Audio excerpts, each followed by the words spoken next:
Vamos agora ver as perguntas relacionadas à caridade. A primeira delas, os menores que são presos não querem mais ir para a escola nem trabalhar, as famílias passam necessidade e pedem ajuda na comunidade. Eu sei de tudo, eu não acho isso certo. Isso é justiça ou não? Estou errado? Bom, primeiro, o menor que foi preso, é muito difícil o menor ser preso hoje em dia. Praticamente só crimes contra a vida e, em alguns casos, de tráfico de drogas. Né? Mas não é certo a família passar necessidade. Então, é de justiça que a gente procure ajudar, ainda que procurar ajudar não quer dizer fazer com que essa família fique no bem bom, nem nada no gênero. Né? A gente deve procurar ajudar. Inclusive, Nosso Senhor disse: eu estava preso e foram me visitar. Né? A gente ajudar o preso, inclusive o preso que merece estar preso, é um ato de caridade. É uma coisa que a gente pode e deve fazer. A minha mulher mesmo, o que para mim foi a pedra de toque, aquilo que me fez decidir, não é com essa mulher que eu vou casar, foi que eu perguntei para ela: como é que está o seu dia? E ela me respondeu: eu ainda estou meio deprimida porque tem um rapaz que foi meu amigo de infância, foi até meu namoradinho no começo da adolescência, e ele estava roubando toca-fitas e ele foi preso, e eu fui levar uma Bíblia para ele na cadeia, visitar ele. Aí eu pensei: não, é com ela que eu vou casar. Por quê? Porque isso é um ato de caridade belíssimo. Quem nunca entrou numa cadeia não tem ideia do que é aquilo.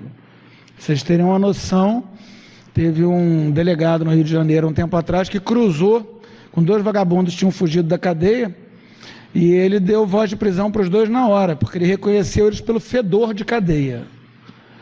É uma coisa horrorosa. Né? Então, alguém que vá visitar, vá ajudar a família de um preso, etc., é um ato meritório. São Benedito Labre, de quem eu sou muito devoto, ele uma vez passando na porta de uma cadeia, eu vou ter que usar minha arma secreta aqui com essas moscas, ele uma vez passando na porta de uma cadeia, ele viu os presos que esticavam as mãos por entre as grades, pedindo esmola, porque eles não recebiam comida na cadeia, né? O pessoal que acha que cadeia hoje é ruim, imagina a cadeia no tempo dele.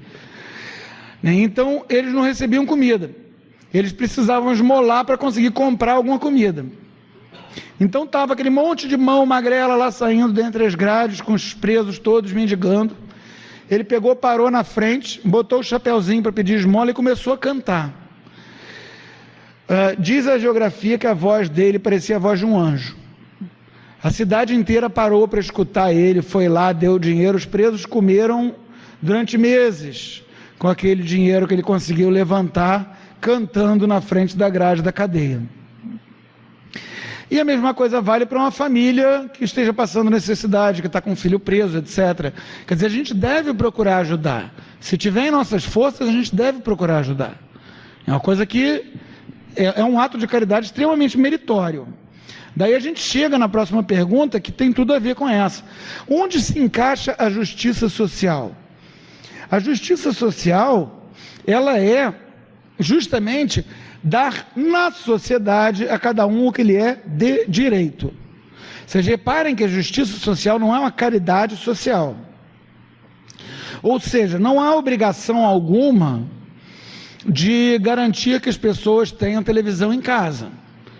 E olha que o governo agora está, sob a desculpa de justiça social, fizeram aí um bolsa eletrodoméstico, que nego vai nessas lojas aí que, na verdade, são bancos, né?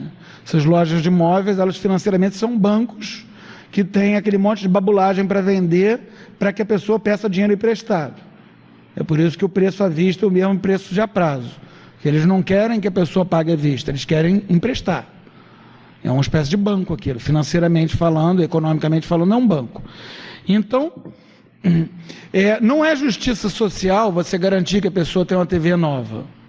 Por quê? Porque ninguém merece uma TV nova. A justiça social é aquilo que a pessoa merece. Inclusive, aquilo que a pessoa merece pela sua dignidade humana. Ou seja, se tem alguém na miséria, passando fome, é de justiça que a gente faça a caridade de alimentá-la. Estão entendendo qual é o esquema? Quer dizer, ela não pode exigir de nós dinheiro para comer, mas a sociedade como um todo tem o dever de procurar, pela caridade, ajudar os mais pobres, dar de comer a quem tem fome, dar de beber a quem tem sede, dar de vestir a quem está nu. Isso é um dever da sociedade toda. Isso é um ato meritório da parte das pessoas. Ou seja, não pode a sociedade, não pode o governo arrancar o dinheiro dos impostos para pagar televisão para uma pessoa que não trabalha. Mas a gente pode e deve tentar ajudar uma pessoa que está passando real necessidade. A justiça social, ela não quer dizer todo mundo ter o mesmo. A justiça social quer dizer todo mundo ter o que merece. Inclusive o que merece pela sua dignidade humana, que merece ter roupas, não necessariamente novas, que merece ter comida, não necessariamente iogurtes de marca, que merece ter um teto em cima da cabeça, não necessariamente uma casa lindíssima. A dignidade humana demanda isso. Agora, de quem é a responsabilidade para conseguir comida, roupa, etc? De cada um. Mas e se a pessoa realmente não consegue? Um deficiente físico, por exemplo. Deficiente físico, não muito inteligente, não consegue trabalhar. Qual é a melhor coisa que a gente pode fazer para ele? Dar um emprego. Se há alguma coisa que ele é capaz de fazer, a gente dá um emprego para ele, é a melhor coisa. Muito melhor do que dar dinheiro para ele. Quer dizer, não é para a gente premiar a preguiça. É para a gente procurar ajudar ao máximo para que ninguém tenha a sua dignidade negada. E a melhor maneira de afirmar a dignidade dele é fazendo com que ele consiga ganhar o seu próprio pão. Um curso de treinamento para deficientes, por exemplo, para que eles aprendam uma profissão que eles conseguem fazer. Um curso gratuito. Poxa, maravilhoso. É uma ajuda e tanto, é uma caridade e tanto. Deu para entender essa questão de justiça social? Porque hoje em dia tem muito essa confusão com o igualitarismo. O igualitarismo, como nós já vimos, a igreja condena. A igreja condena a ideia de que a desigualdade social seja um mal. A desigualdade social não é um mal. Por quê? Porque graças à desigualdade social, um neurologista, o exemplo que eu dei, ganha mais do que um gari. E está certo, ele tem que ganhar mais. Porque senão ele não teria se dedicado ao estudo, não seria uma pessoa especialmente brilhante, que passou 10 anos aprendendo aquilo para ter a responsabilidade de abrir o cérebro de alguém. Pelo amor de Deus. Então, tem que haver essa desigualdade. Essa desigualdade é querida por Deus, é muito bom que haja. Até mesmo Judas falou, por que não vendem esse perfume com que estão perfumando Nosso Senhor e dão tudo aos pobres? Nosso Senhor disse, os pobres sempre os tereis. Quer dizer, sempre vai haver pessoas mais pobres do que as outras. Apesar de que o pobre, hoje em dia, ele tem luxos que São Luís, rei da França, não tinha. Não é verdade? O pobre de hoje em dia, gente, pelo amor de Deus, a pessoa pedindo esmola, ela consegue comer até virar um obeso mórbido hoje em dia. Eu conheço alguns mendigos obesos. Uma roupa, todo mundo dá roupa, porque a roupa hoje em dia é uma coisa baratíssima. Antigamente a pessoa tinha 1, 2 roupas a vida inteira. Hoje em dia a roupa a gente consegue de graça, se não for fresco. Comida, senta na porta da igreja balançando uma latinha, você consegue o suficiente para comprar um frango assado em menos de 1 hora. Hoje em dia, você pega uma pessoa da classe social mais baixa, mas ainda trabalhando, ela vai ter luz elétrica em casa. São Luís dormia à luz de velas. Ia dormir à luz de velas, apagava a vela para dormir. Já hoje, aperta o botãozinho mágico e acende a luz. É um troço fantástico. A gente vive numa sociedade de uma fartura como nunca existiu. Quer dizer, o pobre de hoje em dia, ele é pobre por comparação. Ele não é pobre em sentido absoluto. Quando Nosso Senhor fala de pobre sempre os tereis, Ele estava falando de gente que não tinha o que comer, ponto. Gente que passava o dia inteiro ralando que nem um louco para conseguir ter um pãozinho para comer. O suficiente para se manter vivo. Coisa que a gente vê na Índia hoje em dia, mas não vê no Brasil. No Brasil são raros, graças a Deus, os casos de miséria. Quem vive dentro das cidades, quem vive dentro da sociedade mais organizada, a miséria em geral acaba sendo uma coisa quase que escolhida. Seja uma escolha boa, como por exemplo a pessoa que quer viver do seu trabalho, mas só conseguiu um emprego que paga um salário mínimo no Rio de Janeiro. Ora, no Rio de Janeiro é tudo caríssimo. Então o sujeito vai morar num barraco de plástico preto, numa invasão, para ele ter a dignidade de viver do seu próprio salário. Parabéns para ele. Ou o outro que, por achar divertida a vida na rua, prefere morar debaixo da ponte e viver de esmolas. É lamentável. Mas a justiça social não é equiparar eles, fazer eles ficarem iguais recebendo o mesmo que um médico ou um engenheiro. A justiça social é justamente a gente procurar garantir que aquele que está lá vivendo de esmolas porque quer, possa sair dessa vida. É justamente a gente, como empregador, procurar pagar um salário, isso a gente vai ver daqui a pouquinho, procurar pagar um salário que dê condições de vida digna para o nosso empregado. Não pagar uma miséria porque é aquilo que a lei nos permite pagar como mínimo. Isso é justiça social. Não é igualitarismo, não é todo mundo ser igual, não é todo mundo ganhar o mesmo, todo mundo ter as mesmas coisas, não é todo mundo ter luxos como televisão e carro e etc. É sim a gente respeitar essa dignidade humana mínima e dar a cada um de acordo com aquilo que lhe é devido. Continuando, se o mendigo usa o dinheiro para comprar bebida e se embriagar, ainda assim deve dar esmola? Deve sim. Por quê? Porque a decisão de se embriagar ou não é dele. Liberdade. Se a gente chega e diz, não, eu não vou dar esse dinheiro para ele comprar, porque ele vai comprar cachaça. O que a gente está fazendo? A gente está fazendo com que a gente nunca dê um dinheiro em que em algum dia ele vai dizer, ao invés de comprar essa cachaça, eu vou comprar um pão. A gente está tirando a liberdade de escolha dele. Sem falar que quem pode saber se ele precisa de uma cachaça é ele. É claro que é muito melhor se a gente tiver como levar ele para um tratamento de alcoolismo. Mas não é porque por medo dele usar aquilo para fazer mal a si mesmo, ele não vai usar aquilo para comprar uma corda para se matar. Se ele dissesse, me dá dinheiro para eu comprar uma corda para me matar, você tem que dizer não. Mas ele não toma álcool para se matar, ele toma álcool para conseguir continuar vivendo, na verdade. E é uma escolha dele, é uma liberdade dele. Como é que eu posso respeitar a dignidade humana dele se eu não respeito essa liberdade humana tão básica dele de decidir se ele vai tomar uma pinga ou não? Deixa ele, dá o dinheiro, deixa ele tomar cachaça. Agora, trate ele feito gente. Chame de o senhor. É muito mais importante chamar um mendigo de o senhor do que chamar o chefe de o senhor. É muito mais importante a gente ter polidez, ter etiqueta com a pessoa que está abaixo da gente do que com a pessoa que está acima da gente. Chame ele de o senhor, pergunta se ele precisa de alguma coisa, se oferece para pagar uma refeição para ele se ele quiser. Isso é muito mais importante. Ele ser tratado como um ser humano é muito mais importante para ele ver reconhecido a dignidade humana, é muito mais importante para ele do que a cachaça que ele toma para esquecer que ele é tratado feito um bicho. Então a gente deve sempre procurar tratar o inferior da melhor maneira possível. Tratar a pessoa que está na pior da melhor maneira possível.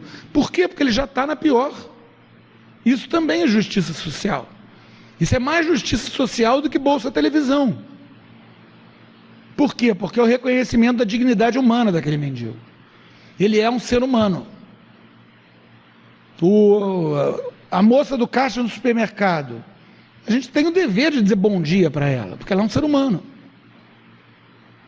Tratar as pessoas bem. Isso é essencial, isso é de justiça. Por quê? Porque são todos seres humanos, somos todos iguais, na nossa dignidade humana. Alguns têm uma dignidade maior, de doutor, disso, daquilo. Essa dignidade ele já tem, e normalmente ela é assegurada por todo mundo. Mas é melhor tratar um mendigo de o senhor e o chefe de você do que o contrário. Porque o mendigo já tem a dignidade humana dele arrastada na lama, jogada na sarjeta.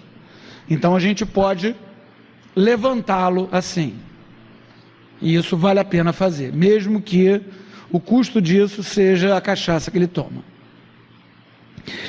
No contexto da caridade, como o senhor classifica o dízimo paroquial? Dízimo não é caridade, tá, gente? Dízimo é de justiça. Agora, o que a lei da igreja diz é, nós temos o dever de pagar o dízimo segundo o costume.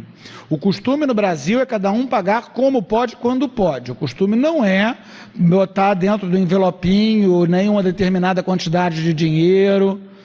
Então, a pessoa que é dizimista, no sentido atual do termo, né, de registrar o nome lá e botar sempre a mesma quantia dentro do envelopinho, é bom que ela na missa bote nem que seja uma moedinha, para ela cumprir o preceito de pagar o dízimo segundo o costume. O nosso costume é pagar na oferta da igreja ou dentro de uma caixinha de esmola colocada na igreja. Tá? A gente tem a obrigação de pagar o dízimo. A gente não tem a obrigação de pagar o dízimo se registrando na paróquia e coisa e tal. Eu mesmo, por exemplo, porque na minha paróquia eles fazem um furdunço danado, pega e faz um sorteio de uma prenda lá entre os dizimistas, todo domingo, todo mês, e fala o nome dos dizimistas, aniversariantes. Eu tenho uma vergonha horrorosa, eu nunca ia sujeitar meu nome a isso.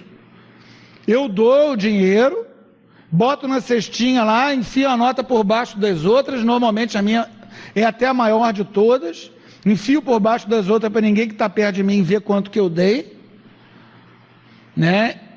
E assim eu estou pagando dízimo conforme o costume. Não é conforme o costume eu ficar indo lá para ganhar prenda, nego batendo palma, cantando parabéns, isso não tem nada a ver com peixe.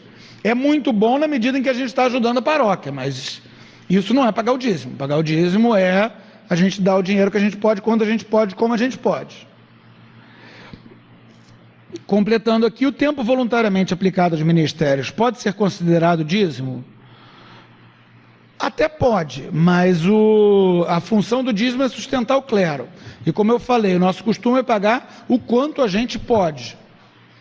Então, vale botar uma moedinha de 5 centavos lá, se a gente não tem dinheiro.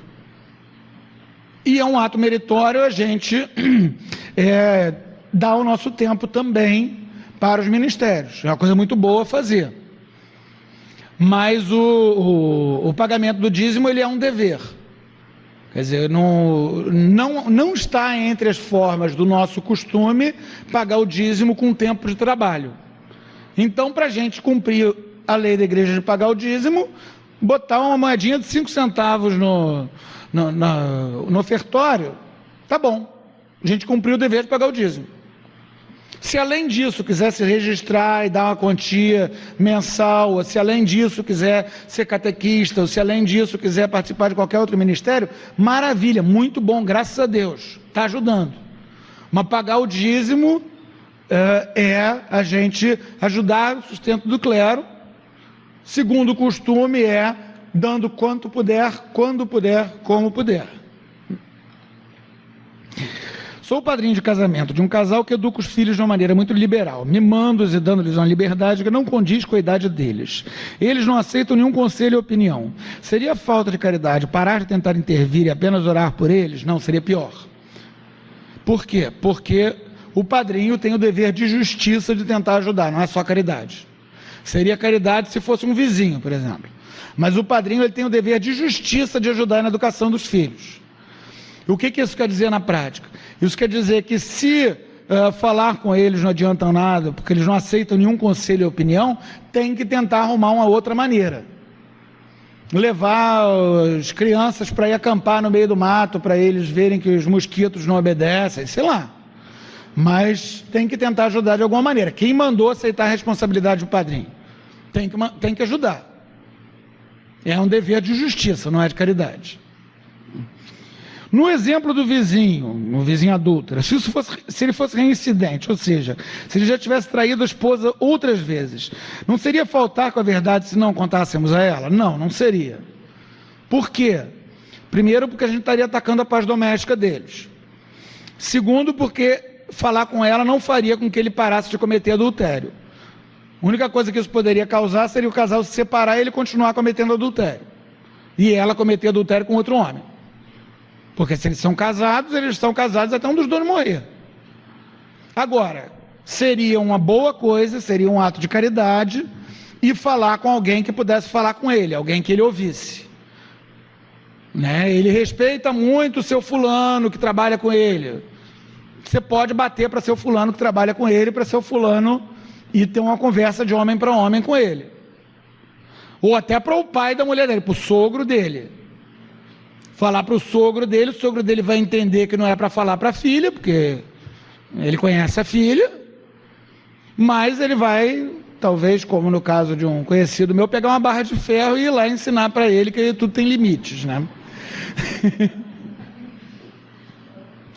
Como fazer justiça no caso de pessoas que estão agindo errado na nossa frente, mas nos diz, não conte a ninguém. Por exemplo, drogas, roubo, adultério, mentira, destruindo órgãos da sociedade. Mas eu conheço e ela vai à missa todos os domingos. Como agir? Basicamente, você não tem a obrigação de aceitar o pedido que ela fez de não conte a ninguém. Você pode e deve dizer, não, se você fizer isso, eu vou contar sim. Você está usando drogas, se eu te pegar usando drogas, eu vou contar para sua mãe. Está destruindo órgãos da sociedade, você para com isso, porque senão eu vou te denunciar. Você está fazendo uma coisa errada. Você tem que parar com isso. Eu sou seu amigo e justamente por isso que eu estou te dando esse toque. Não seja um otário, não seja um bobo que fica aí fazendo coisa errada e achando que porque eu sou seu amigo, está tudo bem. Quer dizer, a gente não falar pelas costas dela, dizer para ela, eu vou falar sim, você não faça isso, se você não aguentar fazer isso, não faça na minha frente, porque eu fico muito indignado. Né? Deixar claro que a gente não concorda com aquela barbaridade, que a gente não concorda com aquele erro. Ó, você quer trair a sua mulher? Lamento profundamente, não faça isso jamais na minha frente, que a coisa vai feder para o seu lado. Entenderam? Quer dizer, deixar claro, deixar bem claro que há limites e que justamente porque você ama aquela pessoa, justamente porque você preza aquela pessoa, você vai ser caridosa com ela e passar-lhe uma bela de uma carraspana, dar uma bronca nela, para ela ver que alguém de quem ele gosta, alguém que ele preza, gosta dele e não gosta da coisa errada que ele faz. Separa o pecado do pecador. Amo o pecador e odeio o pecado.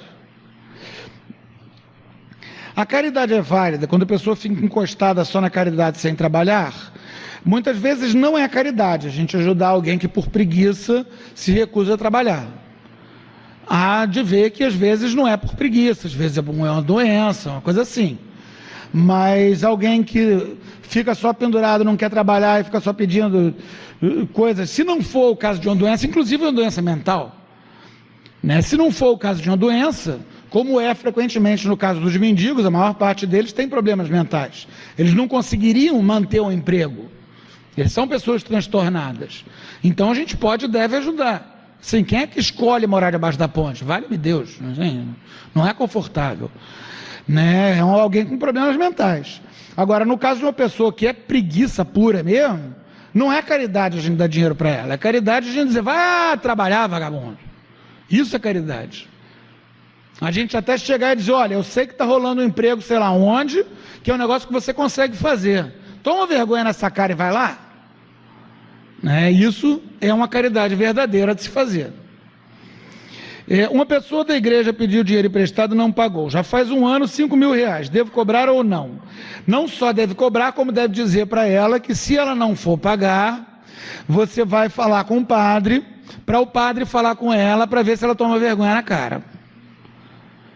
Mas é claro que você pode ser caridoso e aceitar que ela pague 100 reais por mês ou alguma coisa no gênero. Mas isso não é um dever seu, aceitar que ela pague 100 reais por mês. Você pode até exigir que ele venda o carro para te pagar. Não tem problema nenhum.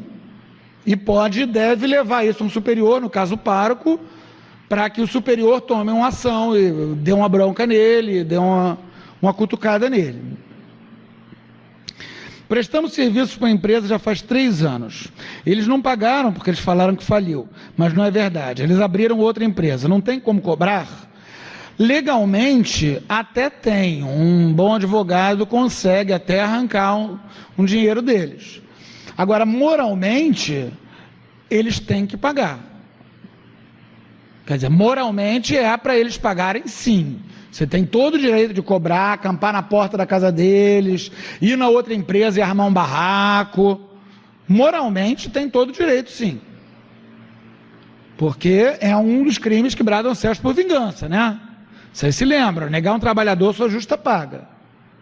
Né? Você pode até ser caridoso e perdoar, mas se é por picaretagem pura, não seria caridade perdoar. Seria caridade fazer eles passarem a vergonha de todo mundo saber que eles são picaretas. Né? E como fazer isso legalmente? Procure um advogado. Né? Até 5 anos, inclusive. É bom procurar um advogado logo, porque 5 anos depois caduca e não pode mais cobrar legalmente. É complicado.